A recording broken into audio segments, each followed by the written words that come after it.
is we have seen over the last 2 years an enormous shift in the working habits of our professionals. We are the sector really that has in many ways had a good pandemic, but I think there are going to be some fascinating issues that we're all going to have to face up to. And one of those is how we engage our people.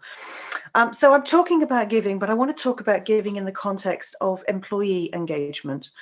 And I think before the pandemic, we'd already seen some really significant shifts in the way that firms were marketing themselves externally.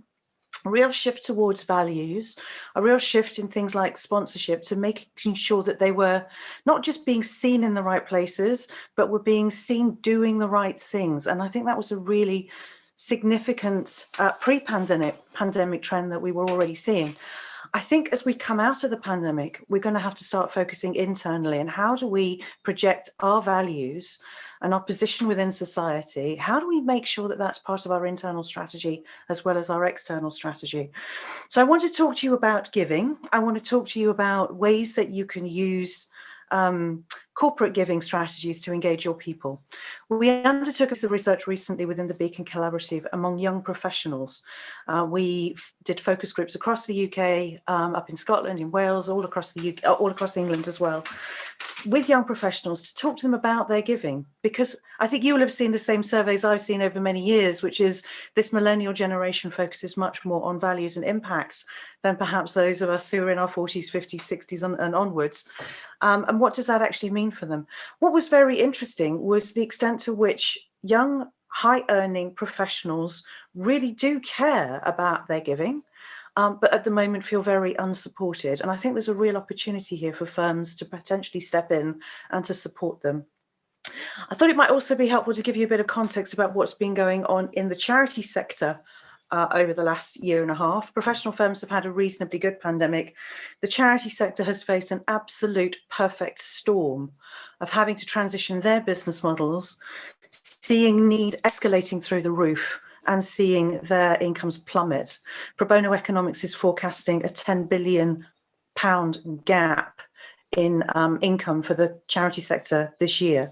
And for those of you who saw the Sunday Times Rich List at the weekend, it was fantastic to see new giving by the wealthy has gone up by £1 billion, but we're still £9 billion short of what we need to keep our charity sector operating over the next 12 months.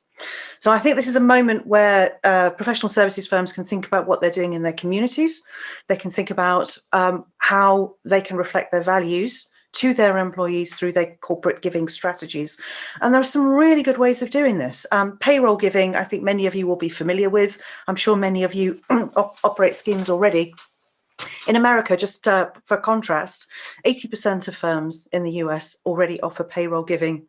70% of firms match their employees' donations. I tried to find equivalent data for the UK and it doesn't exist. So let's just assume that firms in the UK are not really offering payroll giving to the same extent as we see in the US. If you're thinking about your more senior management, there are donor advised fund schemes that you can offer that are corporate. This is essentially a giving ISA where you can pay into this, it rolls up tax-free, and then when you're ready to spend it, you can give it to good causes. Fantastic tool for executives who are too busy now, and for young people who are too busy now, but might want to think about giving in the future. Matching is really important. Matching is probably the biggest incentive to giving of all of the incentives that are out there. Tax incentives are great. Matching is even better because really that takes the small amount that an individual can give and it doubles it, and it makes it really worthwhile for them to do this. I think also I would flag to you, doing things in the local community, wherever your communities are. This is not only good for internal employee engagement, also obviously it's fantastic for external engagement, or for all of those of you who are looking for innovations and new ways of building your brand and marketing. Now you're on the front foot. Local engagement is really important. And then lastly, I would put on your radar financial advice and the real importance that financial advisors play in the giving equation. Just simply asking, have you thought about giving? Have you given anything this year? Would you like to give something next year? That question can really prompt people to think, maybe this is something I do want to take more seriously. And I think there's a real opportunity for corporates to potentially bring that advice into their planning capabilities for their executives.